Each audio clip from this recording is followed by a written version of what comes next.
Welcome to Zoom. Enter your meeting ID followed by pound.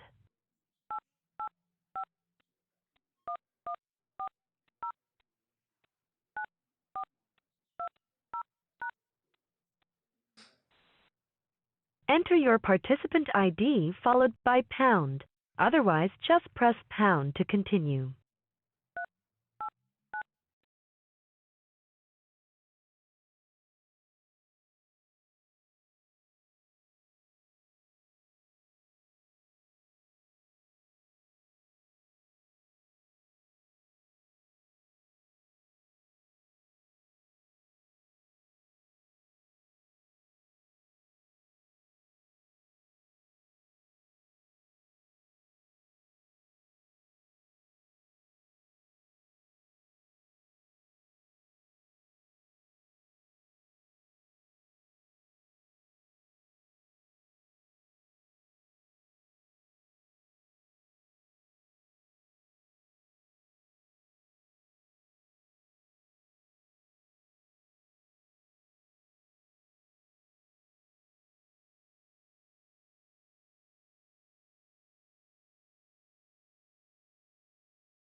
Welcome everybody to the 6 p.m. City Council meeting.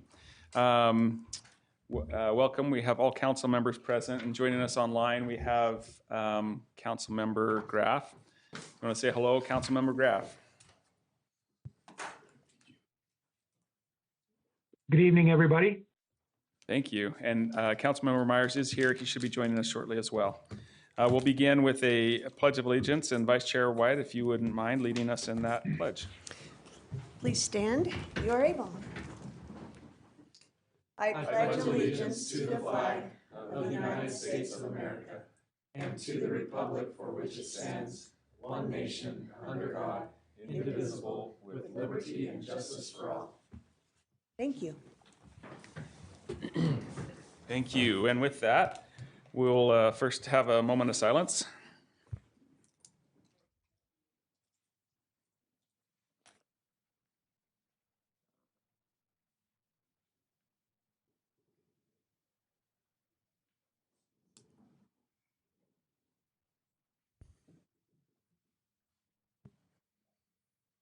Okay, thank you. Do we have any acknowledgements from the council?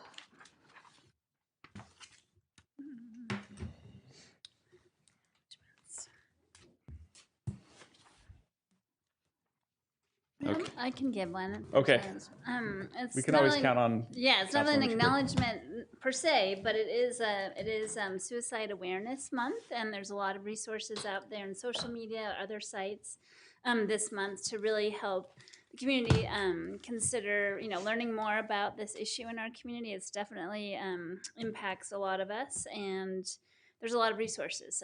So number one is to really learn that it's okay to ask people if they seem to be having a hard time. Sometimes you might shy away from asking them, are you thinking about harming yourself? Or you're thinking, do you have a plan for doing these things? This is actually a really effective way to get a person talking about and understanding the kind of risk level of that person. So anyway, there's a lot of resources online, and I would highly encourage everyone to look into that, because it's, it is a preventable situation that we're in. And so this whole month, that will be out there a lot. So please check out the resources. Thank you, appreciate that. Okay, up next we have approval of minutes from the joint work session of July 30th, 2024. Councilmember Blair. Yes, thank you. I have reviewed those minutes and found them to be accurate. And the special meeting of July 30th, 2024. As Chair Ritchie, I've reviewed those and found them to be accurate to the best of my recollection, and would make a motion that we approve the minutes. Second. The motion by Councilmember Heyer and a second by Councilmember Blair to approve the minutes. This is a voice vote. All in favor? Aye. Okay, that passes. We have a request to be on the agenda, so welcome Bob Hunter from United Way to come on up and address the council on this issue. Welcome. Good to see you. Thank you, Mr. Chair, Madam Vice Chair, members of the council, and Your Honor. I'm practicing up on how to approach dignitaries, and in case I get the Nobel Prize, I'll know how to address them when I get to Norway. Yeah. So tonight I had intended to bring the new homeless coordinator for Weber Morgan, but he worked with us for 2 weeks and started to put together the plan, and then he was hired away, and he's now on his way to Indiana to run the Church of Jesus Christ of Latter-day Saints social services for the state of Indiana. And we've got to find a new homeless coordinator, but Janine suggested that I come anyway and just give you a very brief update on what's going on. So, and I'll be brief. We're in the process of hiring a new homeless coordinator, and in case you don't understand the process, the homeless coordinator reports to the local homeless council, which serves Weber and Morgan counties. But the person is hired by and employed by United Way of Northern Utah, and the funds come from the state through the county to pay for that position. And we're looking forward to whoever comes on next. And there's a movement across America, it's called Built for Zero. In Utah, they've just decided to call it End Homelessness. And Built for Zero has this goal: to make homelessness rare and brief. It's never going to be completely gone, but there's a lot more we can do that hasn't been done to this point. Thank you, Ogden City and Ogden City Police Chief, for Anna Davidson, who is, I consider her to be an earth angel. She's just doing a yeoman's job in terms of helping to mitigate homelessness and deal with those issues out there. Beyond that, we'll have some other people to help. But here's the idea, that if you learn the names of the homeless, you will know what their issues are and you'll know how to help them. We have an organization in Weber County that does that. Council member Myers and I are on the board of PAGE, Problems Anonymous Action Group, and those are people who are generally would be homeless if we weren't housing them, and sometimes addiction is involved in the mental illness as well. Let me tell you a brief story on why knowing their names is so important. So Jamie Rambos, who is the Associate Executive Director over at PAGE, also works sometimes at the Davis Behavioral Center in the evenings. And one evening there was a lady in the parking lot who was making a commotion and threatening suicide and that sort of thing. It was just a big mess, and they ran in and found Jamie, and they said, "Jamie, could you go out and see what you can do about the issue?" And he went outside, and here was this woman. she saw them coming and she jumped out of her car and she said, "I hate you. I'm going to go commit suicide." And she started running across the street. Jamie had remembered her from a year earlier at Page, and he said, "Monica." And she stopped. And she turned around and she said, "How do you know my name? I don't know you." And he said, "Yeah, you do. You think about it. I'm with Paige." He said, "Now sit down and let's figure out what we need to do to help you." That is what comes when we know the names of the homeless. We then know their needs. We know how to help them, how to support them. And that will be our goal here in Weber County. So there will come a time, as soon as we get our new person hired, that you'll get a more thorough report on what's happening and that sort of thing. But I thought I'd take advantage of this evening to just come and give you an update on that. So if you don't have any questions, I'm going to take off my tie and I'm going to go to the Raptors game. Now, Glenn and I, you're the one that told me I'd feel good about hosting, so it's all your fault that I'm doing that. But Okay. Glenn and I is this your second or your third year? Glenn's family hosts one of the two best players on the team, and I've hosted the other one. And so was it Sunday night that he made 2 home runs? And the night before that, my player made 1 home run. And we hear talk about these players that they're just a bunch of jocks. They're not at all. They have their degrees. Jack has his degree in IT. My player has his degree in sports management with a minor in criminal justice. And they have very solid lives and plans for their future in case they don't make it to the major league. They've got their lives planned out very well. We're fortunate to have them in Ogden, and we appreciate the fact that we have the Raptors here in Ogden. You should know that we're online for being the #1 attendance record in the entire Pioneer League for the 27th year in a row. Boise is right behind us, but they've never quite come up to our level on the attendance. And that's what it means to our community to have that program here, and just appreciate all the things you do for our community in the arts, in the outdoor recreation, and keeping the city going the way you have. So Thank you, Bob. Does anybody have any questions or comments or anything at this time for Bob? If not, yeah, I'm glad you're hosting a player. If you need It's to a know great anything opportunity. about the Raptors or anything like that. Okay.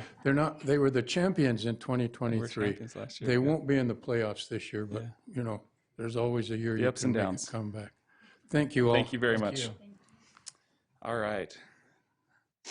Up next, we have from our report from Planning Commission, Barton Brierly here to address us on the proposed rezone.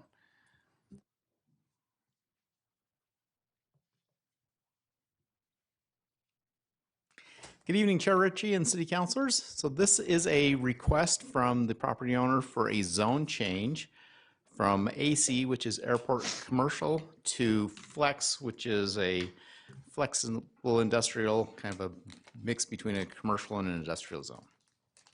So the property we're talking about is at 4336 1650 West. It's just adjacent to the Kemp Air Park. It's just south of the Ogden Airport. Here's a kind of a blown up picture to show where the location is. This is a picture of the site. You can see it's vacant. It's been vacant for quite some time. Here's just to the east, which is the Ogden Gateway Center. And it's fronts on 4400 South, and I show this picture so you can see the kind of development on 4400 South. It is residential on the other side of 4400 South. It's actually in Roy. And all the homes are faced inward, so they don't have access to 4400 South. They have fences and are backing up to the street. So the current zoning, as I mentioned, is airport commercial. To the north, the airport is airport industrial. It's a business park in the Roy end. To the west and to the south, it's a Roy single family zone. The applicant would like to use this space for this piece of property for flex industrial, which this is a concept of what that might look like. This is not their picture. This is just something I found online of what a typical flex industrial space is, where you create a building, you create individual spaces. People can rent 1 or 2 or 3 spaces, and they might use them for a variety of different uses. Might be a plumbing contractor uses one. Somebody who does flooring might have store their flooring there. They may. Barton, can you just pause for 1 minute? We have a report that they can't hear you online. So Okay. let's see if we can get that fixed or looked at here.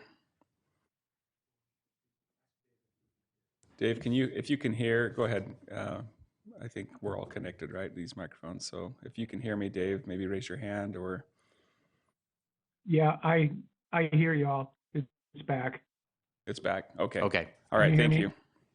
And is my microphone? Great. Yeah, I think Okay. you're okay. Yep. Okay, good. Yeah, I hear you, Barton. Okay, great. So again, this is the type of project the landowner would like to use for the property.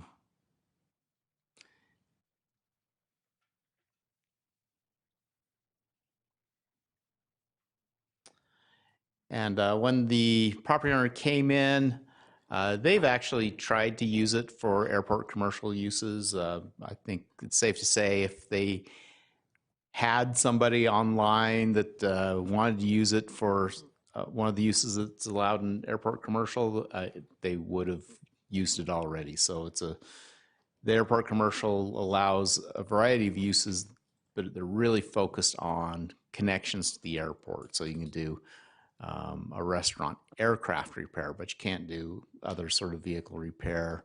You can sell aircraft fuel, but not other kinds. Warehouse is really limited on it. Repair types uses. If you're doing aircraft use, you can do it, but other you can't. So they've had difficulty finding tenants, finding uses for it, and so they approached us with, can we and broaden out the zone and the types of uses so we can do this sort of flex industrial project there. So we ultimately concluded that this would need to create a new zone, which is we don't have, which is this flex industrial zone. So this came to the council adopted it, and so now they're applying to change the zone of the property to this new flex industrial zone. So we looked at the zone change guidelines from the general plan. They look at what the surrounding neighborhood is. Does this fit in with the surrounding neighborhood? Are there good buffers between uses, an edge between it? Does it fit the prevailing character? Or does it isolate neighborhoods? And in these, that's why, again, I showed that picture of 4400 South, that it is adjacent to a residential area, but really 4400 South is a very definite border between the airport and airport-related uses and the residential areas. So it does fit on the north end more of this flex industrial type of character. So Planning Commission recommended that it met those criteria. The criteria also look at what are the commercial needs in the area, and that you ought to see if there's enough of that kind of land. And it's like, as I noted in my presentation, if they had good users that could use the airport commercial zone, I'm sure they would have used it, but they just haven't found that market. It's kind of a niche market that there just aren't a whole lot of uses out there. So this would broaden the kinds of uses they could do on the property. Another one is that zoning boundaries should not cross individual lots or developments. And in this case, this is one big property, and so including the Kemp Centers all in one lot, so they would need to subdivide that. They've actually applied for that. There's going to be a consideration of that next week on that. So that's would meet that.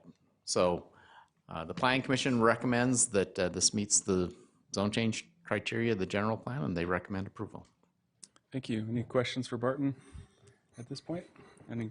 Yeah, I just have a couple quick questions. I'm just looking at Google Earth. Do you know, do you know what they're putting in on the corner there at 1700 West and 4400 South? Hmm? It looks like pickleball courts is what I'm asking. Why I'm asking. I do not. On that property? I guess it's secondary to my question. Actually, my first question is do we own that road or does Roy? Does Roy? It is Roy. It's Roy. And are there standards built to our standards, meaning if we have more capacity going down that road, is that going to create more issues for Roy? I don't anticipate that. It is developed, and you see it's developed with curb, gutter, and sidewalk. It's to the width that we would anticipate would handle the traffic there. So if trucks were going down there, or yeah, light duty trucks or whatever. Okay. Okay. Chair, Yes. one of the things that you covered all the checkpoints that I think are listed in our ordinance. But one of the things that I think that we ought to be reviewing is making sure that it is not going to be an issue with height or impinging on a runway protection zone. Any anticipated future requirement the FAA might put on us, things of that nature. And I think we have looked at that, and we've brought it up in work sessions and whatnot, but I think it ought to be stated for the record that you've kind of looked at all that stuff, and we're good. yes, we are good. So there are height limits that apply when you're in this area, and so any development will have to meet those height limits and should be able to do that without any issues. And plus, when we looked at the zoning, we looked carefully at the types of uses. For example, you can't do one that would emit a lot of smoke or vapors or things like that, which might interfere with the airport, and those were specifically not included. We specifically excluded any sort of use that might have a large gathering. You can't have a stadium here. You can't have big classrooms or stuff like that because those are frowned upon near an airport. Right. So all those were baked into the... And they can't sell aircraft fuel and things of that nature. Yeah. So it wouldn't compete with the use at the airport. Yes, directly. Correct. But at their facility next door, it could because it's in the AC, right? Right. Okay, great, thank you. All right, thank you. At this time, we'll take public input on this item. So if you'd like to address the council on this item, please step to the podium and state your name and limit your comments to 3 minutes. And if you're online, you can go ahead and raise your hand. Looks like we have one online. Go ahead. We'll go here first. Yeah. Let's go online first. Okay. Got to get the screens organized here. So give us 1 second.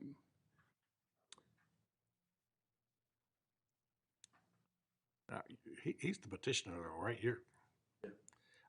Hey there, Heath Sato, Ogden resident. I just wanted to state my support for this.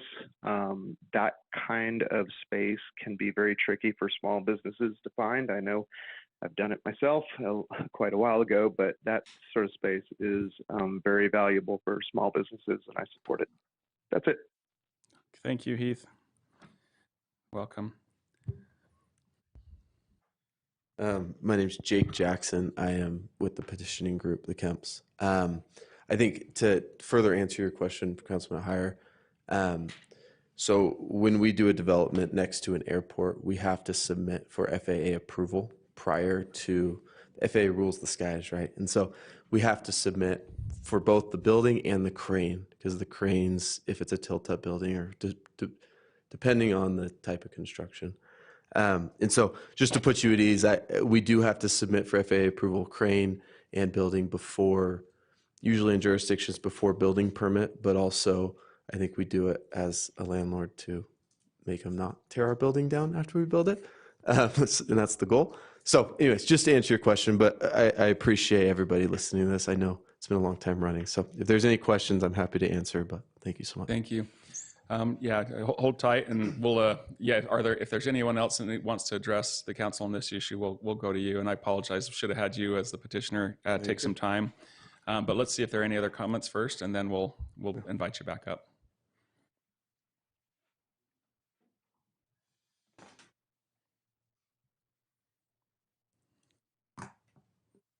Okay, not seeing any other comments. Welcome back. Is there anything else you'd like to share with the council as the petitioner? No, I think I'm good unless there's questions. Is there any from questions the council. for Jake from the council? Thank you. Okay, I don't think so. All right. Any other discussion prior to a motion on this? Chair, if I might just say a word or two before Sure. I make a motion. This petitioner has owned that property for a while and has had some pretty good things potentially happening there. But I personally believe that they ought to be able to use their property if that's kind of a property rights thing in my mind. But I also have a little bit of a conflict that it's so adjacent to the airport that we've got to be really careful to make sure that the uses that we do let them do are appropriate as an airport neighbor. And we've worked long and hard through this. This flex zone, I think, is probably got some real potential for our city, other places as well as this, and might be kind of fun to see how we get to use this zone in the future. But unless there's something else, I want to make a motion.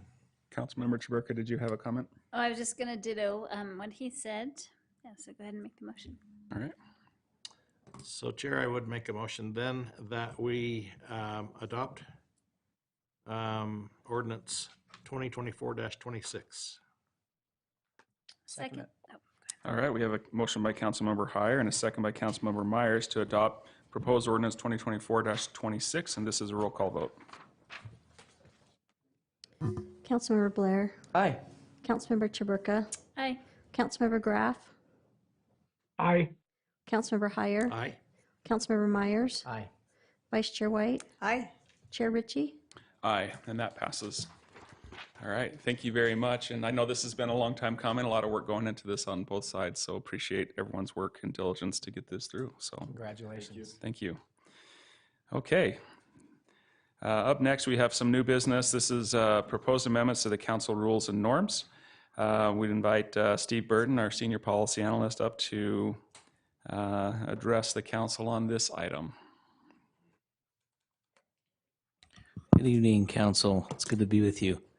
I've prepared just a few short slides to describe what this draft amendment is to the rules and norms, and how the process that went about drafting it. So I'll first start out with the timeline of events. So beginning in January of this year, there was a council member initiative to have the council look at drafting or considering some kind of a code of conduct specifically for the city council. That happened in January. Both the initiative and the work session did. As a result of that work session, the council expressed interest in forming a committee to draft some kind of a code of conduct for the city council, and to bounce ideas off each other as to how that might look. And then in March and April, the committee met a few times to discuss how that would look. What ended up happening was the committee, which, let me back up a little bit, the committee consisted of 3 council members and some council staff, as well as a representative from the legal department, where the committee met and discussed how that would look. Some members of the committee wanted to see it as a completely separate document from the rules and norms, and some wanted to see what it might look like as an amendment to the rules and norms, the council's rules and norms. A few weeks ago, there was another work session where that was discussed, where we looked at, should it be in the rules and norms, should it be its own separate document, and the council discussed content as well of what that code of conduct would look like. And then it brings us to this evening, where you're considering looking at a code of conduct and putting that in the rules and norms. So just to provide you with some context, a code of conduct, when we initially met as in work session in January, we looked at a code of conduct from another city and some other cities. In Utah, we looked at Salt Lakes. They had established a code of conduct for their city council fairly recently. And some of the other resources we looked at some other cities that have codes of conduct, some other city councils that have codes of conduct. And what we found is basically a code of conduct is going to describe council member conduct in various settings. And that in doing so, it can be a resource for council members who may have questions on how they should be acting in different situations. A code of conduct can also set expectations and be a standard for anybody who reads it or who watches in on council meetings or observes the city council in any way. I mentioned some of the resources the committee looked at were other cities from Utah that had written codes of conduct for their city council. The direction that the council members that were on the committee provided were, if the council is going to look at, if Ogden City Council is going to look at doing their own, we want to make it our own. We don't want to just copy and paste from another city. We also looked at a few different cities and other states nearby to see what kind of documents they had drafted. And then the Utah League of Cities and Towns also has a resource for drafting a code of conduct that was used. So this slide will tell you, basically there are four sections of the code of conduct that was written, the draft that you're considering, and that is council member conduct in public meetings, council member conduct with city staff, council member conduct while traveling on city business, and then the last one being council member conduct in unofficial settings. At the work session a few weeks ago, the council expressed interest in looking at, instead of having it be its own separate document, actually amending the rules and norms. So what I've got here on the screen is what that actually looks like. It is, you can see it's only a few paragraphs. It actually fits on one page here. I've also got it on some other slides if you'd like to look at the specifics of those four different settings. And I can just kind of run through those slides really quick here. And I'm happy to answer any questions if you have any. Any questions? Thank you, Steve, Thanks. for all that work, and for the committee members who spent some time going through this. I know I wasn't here at the last work session where this was discussed a little more fully, but I feel like what we've come up with, what we've ended with, is a good product for what we were hoping to accomplish, where we're not currently dealing with any major issues as a council, and just wanting to maybe establish some things or that. So I feel like this helps us with that. Any other comments? Nope, I would just thank Steve and Janine and everyone I had some questions about it, and they were very nice. And yeah, I agree. I think what we have now is very good and serves the purpose that we're looking for. Yeah. Comment? Yes, please. I really like the code of conduct that we have set forth. We've been very inclusive with council members and with staff in setting that forward. So kudos to you, Steve, and others who've worked on that. We worked it through the legal process with the city administration. But what I really like about it is this code of conduct sets a standard of excellence and expectations for members of our city council, both when we're in sessions, when we're not in sessions, anytime we represent the city, or clearly we need to state when we represent the city or when we represent our own personal interests outside of city meetings. And we're talking about this political entity of Ogden City. So I think it protects the city. I think it gives us a standard of excellence. But the most important thing to me that I think this code of conduct does is it sets it helps us to be proactive so that we have, again, that standard of excellence for us as city council members, that we know what our expectations are. And if there ever does arise a situation where there is inappropriate conduct, we've already got the document prepared. We've already got the standards set as far as conduct of our city council and the expectations that we have of each other, because we control this document. And so I just support that. I think it's a good idea. And with your permission, Mr. Chair, I'd like to go ahead and propose that we approve this amendment to the City Council rules and norms. So propose to adopt the resolution. So I'll second it. All right, we have a motion to adopt Resolution 2024-9 with a second by Councilmember Myers and a second by Councilmember Heyer. This is a roll call vote. Councilmember Chaburka. Aye. Councilmember Graff. Aye. Councilmember Heyer. Aye. Councilmember Myers. Aye. Councilmember Blair. Aye. Vice Chair White. Aye. Chair Ritchie. Aye. Thank you, and that passes. And well said, Councilmember Myers. I think should just let you say it from the beginning. So No, you did a great expressed job. it well. I just- So thank you. Thank you. Okay, so at this time in our meeting, we're at the public comments. So this is an opportunity to address the council regarding any ideas, concerns, or on any topic. Please be considerate of everyone in the meeting. Limit your comments to 3 minutes and state your name for the record. And looks like we have a hand online, so we'll go ahead and start online. Hello, can you hear me? Yes, we can hear you. Please, state your name and. Wonderful. My name is Dr. Peter Bealey, and I am happy to be here. I said previously some words that may have rankled some city council members. As I recall, the council member talked about his first priority was the City of Ogden employee. And I tried to say that that is a great concern, that the city council's first concern should be protecting the taxpayer. And I don't know how successful I was. Quickly, I'd like to summarize the disparity between a free market enterprise where two Ogden residents come together and one sells eggs, perhaps obtained illegally on his yard in violation of Ogden regulations, but he sells these eggs to his neighbor, and they both have a little bit of wealth to gain from this transaction. And this transaction is marked by two free individuals acting freely.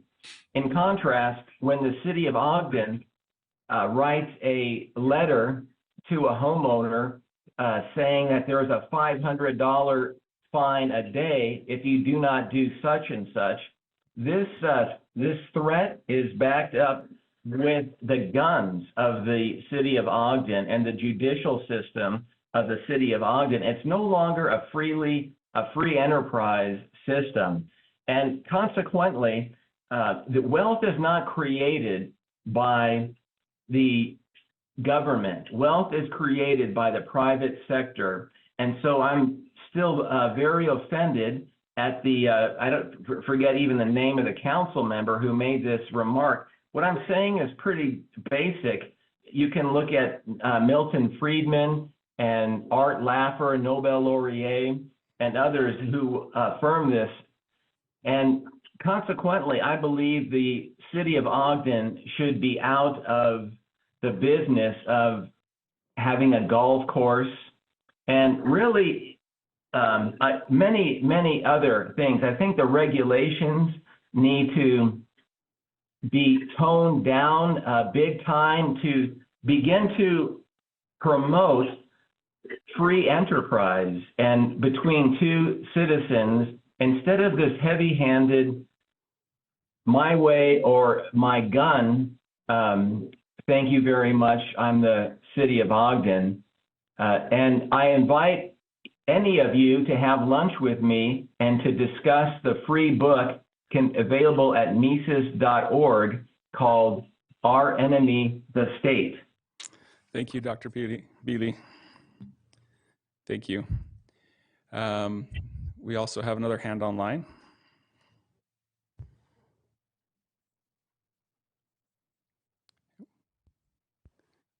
Hi, can you hear me? We can hear you.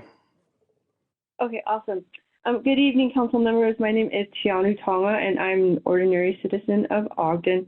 I just have a question in regards to the new rules and norms that were just adopted. So I'm trying to, I'm a federal, I follow a lot of federal legislation, and I'm trying to do my due diligence with my local policy. And so I'm fairly new to the whole system. And anyways, yesterday, as I was preparing for the city council meeting, I was going through the agenda and through the rules and norms document, the 46-page document, and I was trying to figure out what was actually being adopted, and I couldn't. And I was wondering if I could get some clarification. It does say that there are 2 parts as the language regarding council member conduct, and then one about the minutes being posted. And anyways, I was wondering if I could get some more insight. I don't know if I can even ask this question, but if I could get more insight into what qualifies as, like, what does add language regarding, what is language regarding council member conduct include? And that's the only question that I have. Thank or you. Comment. Thank you. And we'll address questions after all comments have been made. So appreciate that. Okay. Any other comments?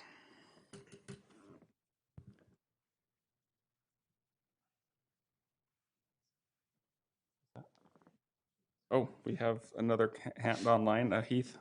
Go ahead, Heath. Heath Sato, Ogden resident. I wasn't really planning on commenting during public comment, but I was curious how things are progressing with the dinosaur park. Thanks. Thank you, Heath.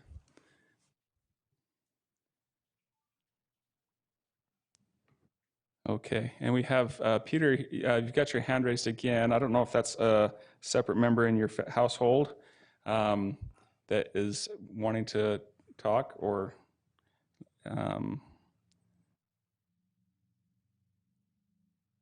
in truth, it's me on another subject, if that's okay. No, unfortunately, at this point, well, we just allow for 3 minutes per person. So I'm certainly welcome to have you come back up at a future meeting. Okay. Any other comments in the room here? Okay. All right. With that, to start with Tiano's question, so the previous section addressed what the council member conduct changes or were directed there, and so do you have the page number in that 46-page doc? What page for that Page was? 5. Page 5. Page 5. So if you read through page 5, that's the section that was added to the rules and norms. So hopefully that answers the question on that. I think it's the one titled Council Conduct. Council member conduct, and it's broken down again in the presentation. There are 4 different sections related to council member conduct in public meetings, council member conduct with administration and council staff, council member conduct while traveling on city business, and council member conduct in unofficial settings. So just some guidance and direction on what we're hoping is maybe a little bit of an elevated standard of excellence on how we work as council members. So, Chair, it might be nice to mention that while those were the amendments or the additions in this case, when we do vote on these things roughly twice a year, we are approving the whole document. And so it doesn't just, we're not just approving a little bit, we're approving the whole thing again with these additions. That's a great point. So even though there may have been some changes or even minor changes in that, we are sort of reaffirming the entire document as our playbook or our how we expect to carry ourselves as council members. So. And would the chair, so sorry, but would the red line version be in the work session? No, it wasn't there. Okay, I wasn't sure. Okay, just as an aside. Okay. Yeah, I don't know if the packet had a red line version in that. I don't remember. So it would have been 2 weeks ago. I saw a red line at some point. So. I feel like I read a red line. Yeah, I feel like I read a red line. And when you look, interestingly, the revisions and approvals, the very end of that document, it lists all of the different revision dates and times. And so you can see it's an active document constantly being looked at and addressed. Yes, I had just confirmed for myself. I apologize. I just looked it up very quickly in the packet of I have to look at the August date. 20 Sorry, yeah, something. August 6th. Au- It says August 6th. under. Well, maybe it's just under. Oh yeah, it's under the gold. No, well, I'm not sure. I could be wrong. Sorry. I'll look it up more and I'll be able to tell you. I was trying to do it fast. Was it August 20th? Was Maybe that it work was, but I session? went back to Work the session wrong of one. August 20th. Yeah. Was probably when that red line version is. Okay. Mhm. So Tiana, if you go back to the meeting minutes or the agendas for 2024 and August 20th work session, you'll find the red line version of what was crossed out and what was added. So, okay. There was a question about the dinosaur park. So Mayor Nadolski, do you mind giving an update on that? Yep. Thanks for asking the question, Heath. So after the demolition of the facility, we ran into unexpected utility issues that caused some delay, but the biggest delay was that the park lost their executive director at the time, as well as their maintenance supervisor shortly after demolition. So that set them back for quite some time. The board was operating on a skeleton crew with board members stepping in to fill in roles, and they went through a pretty long recruitment process to fill both roles, but they ended up getting a really great executive director. His name's Bo. As soon as he started, I asked to have a meeting with him. We've met with him twice at the administration level, and Justin Anderson sits on the board for the city. Has met with him a number of times and is coordinating with the board on the projects moving forward. They've made great progress on the hatchery building as planned, and what they're calling phase 1 of the playground, which is an all abilities playground inside the park on their east side, would be phase 1. The ordering for the supplies has got a pretty long runway. But everything's on order. The plan is in hand and ready to go. It looks really great. The really exciting part is the potential for phase 2 for the playground that they are incorporating into the site construction as well. That still has more fundraising to go, but they want to do a much bigger expansion of the all abilities playground, and that's something that has been a priority for me since starting, is making sure that we've got an all-inclusive opportunity for kids to play.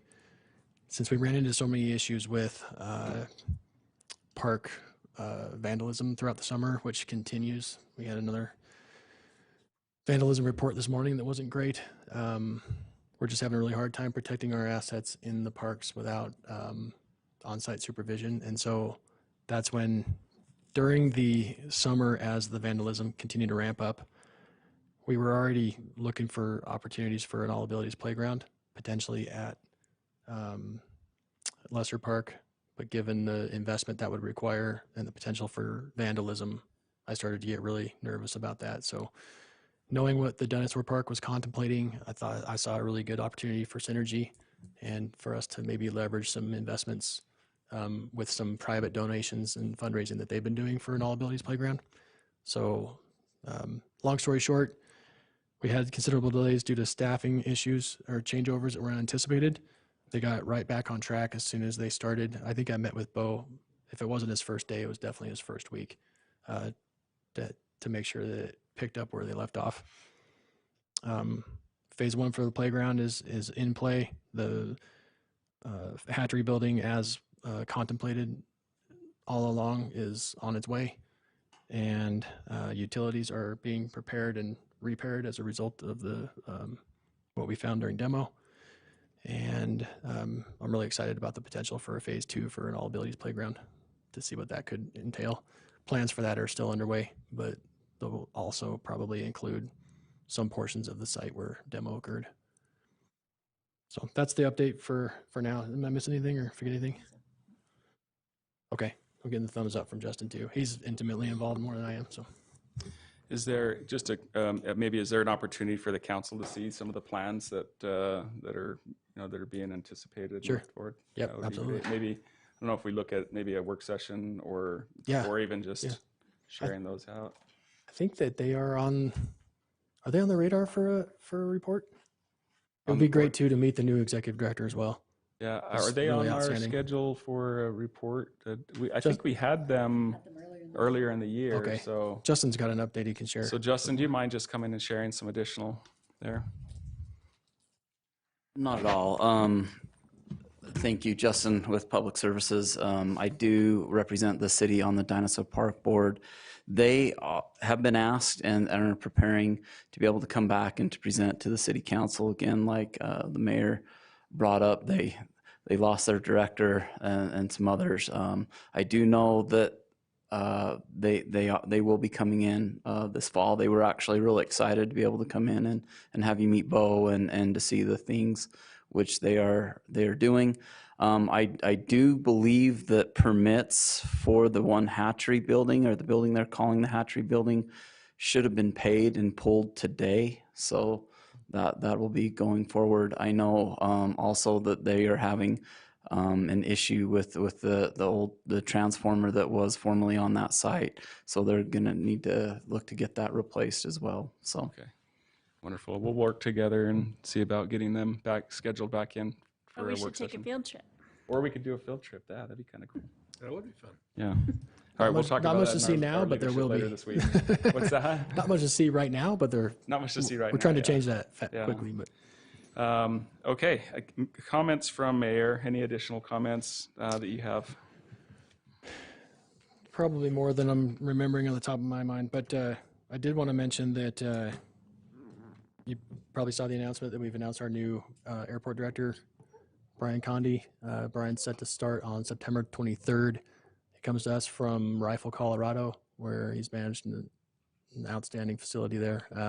He also spent time at Salt Lake City International, including during the Olympics. Had a lot of involvement in preparing that airport for the Olympics, and the guy's really hungry and excited. He sees huge opportunity for Ogden. He sees a big challenge, and he likes to be challenged. But when we went through a really extensive interview process, and it took a lot longer than any of us wanted. But I feel a lot better about how long it took now that we have Brian, because to me, it yielded a really great candidate, a really strong opportunity to have really, really strong leadership at the airport. And just to share a few things, when I met with him for my mayor's interview, I was amazed at the amount of research he did into Ogden and into the airport, into our ordinance and our code, into the challenges we faced, into all of us as well. He even spent time as a council member in his life, so he understands the pressures that we're all under. He sees a pathway forward, and he's had experience dealing with a lot of the same dynamics that we have. And one of the things that he said that I really liked, and I said, what are you going to do to build relationships with stakeholders and users at the airport community? He said, all I can ask is that they let me start from zero. Let me start from zero, and then let me earn my trust and earn my credibility.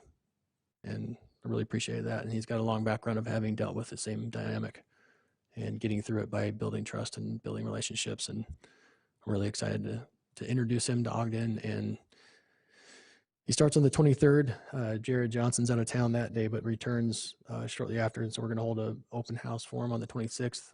Would love to have you guys attend and participate if you're available for that. Also wanted to report that we did a ton of effort, both us and the university, around making sure that Taylor Avenue is safe for residents and students during the first week of school. I personally went down and rode with our officers for the traffic enforcement portion. It was really eye-opening. Like I wasn't sure what to expect, but I'd never done a ride along with traffic, and I just want to share a few things that I learned. One, the data going into the day showed that the average speed through there was 21 miles per hour. And we wondered if that would change when school started. And what we saw was an incredible amount of compliance from drivers, not 100%, however. So Weber State started the day with taking over enforcement starting at 6 a.m. They did not catch a single violator in their shift. And then OPD came in, I think we had 4 in the day. So there is some speeding, but the amount of cars that went through there is quite a few. And I can see why the neighborhood would be concerned about safety. It's a lot of traffic. I think the volume was eye-opening for me. The other thing that I noticed that I think that I wouldn't have known unless I went out there is that the sound of an individual car and the tire noise made me think there was speeding, and I'd be like, oh, there's one. And our cops would shoot it, and it'd be like 23 miles an hour. It's like, what? I thought for sure that one was speeding. And there's a perception that I had that doesn't bear out in the facts. And so I share that perspective because I can see why a neighborhood would be concerned given the volume and given some of the sounds and sights and stuff they might see. But I wanted to share that we've also, Chief Subi reported on a data analysis post school opening. So we've got data before and data after, and the amount of technical compliance is really impressive. And I've asked President Mortensen, and he is committed to make sure that Weber State continues to follow up on continual presence and enforcement, and we'll do the same as we can. But I asked President Mortensen that we've got other areas with school kids that are far, far worse and more dangerous that we've got to make sure we use our resources to protect. But just wanted to share that report that we're doing everything you can. I'm not really interested in just shutting off traffic because people are upset, but I am 100% on board in ensuring a safe environment. That's what we need to do. And we had a really great discussion today in leadership about ways that we can encourage more traffic to go through the front of the university instead of coming out the back. More traffic southbound rather than northbound. It looks like students are coming in from the front but leaving in the back. So we're going to look at ways that we can encourage and target communication through the university. It looks like most of that traffic is probably athletic department and health sciences. So we can be really targeted with communications, and President Mortensen already did that for opening day. And so anyway, those are the efforts that we're taking. We'll continue to do that. And it's important that people are safe. We get that. We're on board. So. Interesting. So a lot of the traffic was coming from the university then, not necessarily to the university? Is that what I just heard? Yeah, there's traffic coming too as well. Both ways, but the majority, you feel like the flows were coming out of the university? The heavier flow was going out. Yeah. Yeah. Maybe we just block half the road.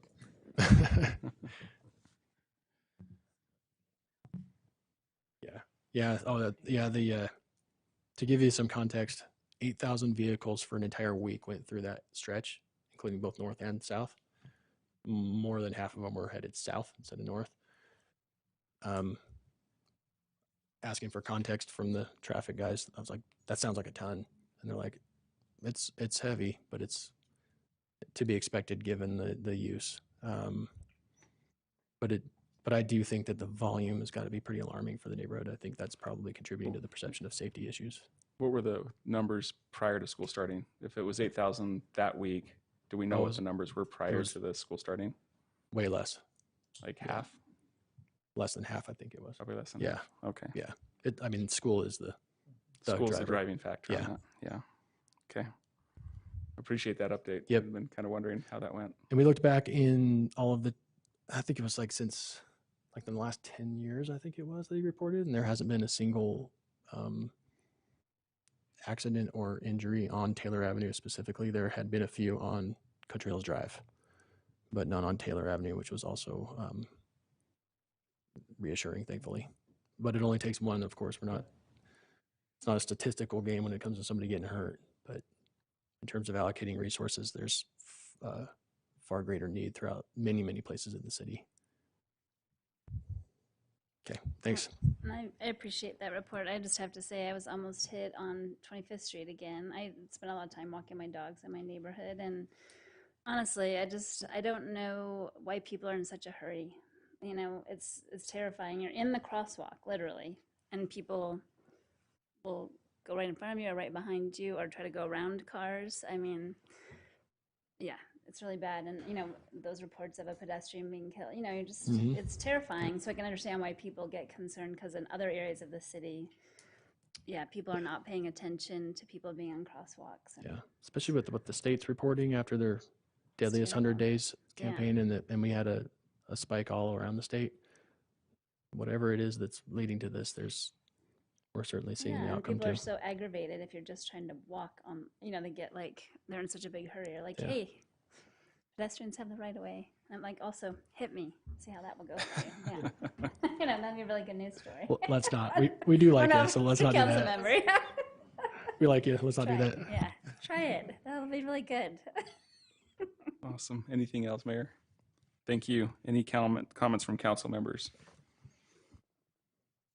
Nope, thanks to the administration for following through on that.